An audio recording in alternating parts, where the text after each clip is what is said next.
स्कुलबाट आउने स्रोतमै हामीले इन्टरभेन्सन गर्न सकेनौँ भने त्यो चाहिँ जसले बोले पनि बोल्ने मात्रै विषय हो।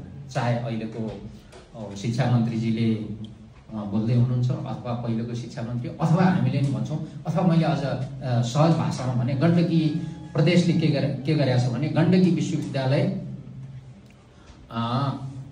यो विशिष्टीकृत विश्वविद्यालय बनाउने हो। त्यसको लागि त त्यही हिसाबको विद्यार्थीहरू चाहियो। त्यो किसिमको पहिलो एउटा आवश्यकता छ, हामीले गर्दैछौँ। अर्को चाहिँ सामुदायिक कलेजहरू पनि अहिले धेरै जसो त्रिभुवन विश्वविद्यालयकै मात्रै छन्।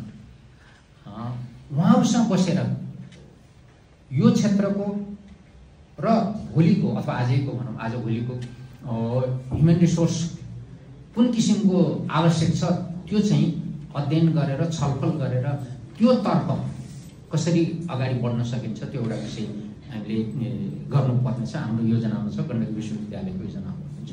तेस्रो विषय महत्त्वपूर्ण पनि छ।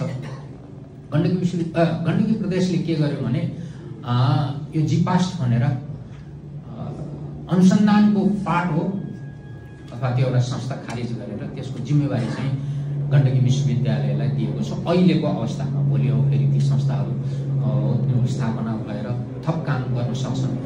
त्यसको लागि अहिले हामीले के गरेका छौँ भने गण्डकी रिसर्च प्रोग्राम भनेर गण्डकी क्षेत्रमा अनुसन्धान गर्ने सम्पूर्ण व्यक्तित्वहरू मास्टरको लागि र अन्डर ग्रेजुएटको लागि केही प्रोजेक्टहरूमा र मास्टर र पिएचडीको लागि विद्यार्थीहरूको लागि र साथसाथमै अनि विज्ञहरूको लागि वैज्ञानिकहरूको लागि काम गर्न सुरु गर्ने भनेर हाम्रो कार्यविधि बनिसकेका छ। अब तुरुन्तै 8-10 दिनमा हामीले त्यो दुईटा क्षेत्रलाई तीनवटा विद्यार्थीहरू मास्टरको पिएचडीको र केही वैज्ञानिकहरूको लागि त्यो विषयहरू हामीले खोल्दैछौँ। र साथसाथमा हाम्रो मैले ड्राफ्ट पनि बनाइसकेको छु। सम्पूर्ण सरकारी गैर सरकारी संस्थाहरू चाहिँ जसको थोरै सानोतिनो केही रकमहरू चाहिँ अनुसन्धानमा लगानी गर्न सक्छ, इच्छुक हुनुहुन्छ, उहाँहरूसँग एउटा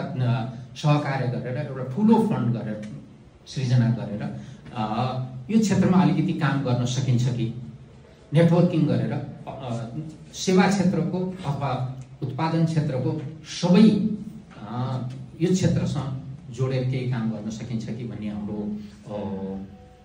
सकिन्छ भन्ने हाम्रो एउटा धारणा छ र त्यसलाई चाहिँ हामीले मूर्त रूप दिँदैछौँ। मैले अस्ति नै पनि भने